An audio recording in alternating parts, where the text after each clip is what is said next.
अवनीश चौधरी जी कह रहे हैं कि हेलो विपुल सर, आप अद्भुत हो। मेरा सवाल इरिडा को लेकर के है। 1600 शेयर लिए हुए हैं 106 के भाव पर, ऑल टाइम हाई 215 को फिर से टच करेगा। गौरांग सर ने जो कहा था सब सही साबित हो रहा है, क्या मैं प्रॉफिट बुक करके निकल जाऊं? तो इन्होंने थोड़ा सा ऊपर लिया हुआ है, काफ़ी नहीं 106 पे लिया हुआ है, तो अच्छा प्रॉफिट ये कमा रहे हैं। यहाँ पर जानना ये चाह रहे हैं क्या दोबारा ये अपना हाई छुएगा या नहीं। 32 रुपये का शेयर सर, जो कि IPO आया था इसका, और नई ऊंचाइयां छूता हुआ दिखाई दिया, 200 के पार जाता हुआ दिखाई दिया। इन्होंने इनके भाव से तो काफ़ी ऊपर है अभी। अगर आप ट्रैक करते हो तो 176 के आसपास का भाव है, 76 रुपये पर शेयर का प्रॉफिट इन्हें हो रहा है।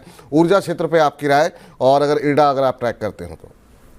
अगर मेरा अनुमान सही है विपुल भाई, तो ये 200 के पार भी गया था। हाँ, 215 का हाई लगाया सर। जी बिल्कुल, और इन्होंने खरीद किया था 106 में। 106 में जी। तो 106 के बाद मेरे ख्याल से 215 का हाई बना था। बिल्कुल। इसका पैसा डबल हो गया था। अब और बहुत ही कम समय सीमा में, मानिए विपुल भाई ये बात को भी। बिल्कुल। तो भाई आपके पैसे अगर 3-6 महीने में या 1 साल में डबल हो जाते हैं, तो इससे ज्यादा आपको क्या चाहिए? मतलब मुझे ये समझ में नहीं आता कि लोग निवेश करते हैं।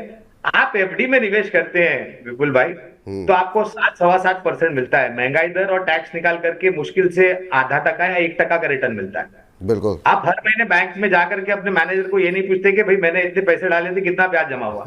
आप पूछते हैं क्या? नहीं पूछते हैं। 1 साल तक भूल जाते हो उसको। बिल्कुल। यहाँ पर आपका 6 महीने में, साल भर में पैसा डबल हो रहा है, फिर भी आपके पास लालच है कि मुझे और कमाना है। फिर वो और की कोई सीमा नहीं होती, लालच की कोई सीमा नहीं होती। बुनियादी तर्क के आधार पर 30-35 रुपए पर जब IPO आया था, तब हमने IPO में निवेश करने की राय दी थी लंबी अवधि के लिए। अब इन्हें तय करना है कि इनको कितना कमाना है, क्योंकि अगर यहां से फिर से 215 भी जाएगा ना विपुल भाई, तो ये बेचेंगे नहीं। ये मैं अनुमान लगा रहा हूं, शायद मैं गलत हो सकता हूं, लेकिन आपको अपने मुनाफे की सीमा रखनी चाहिए कि आपको कितना कमाना है।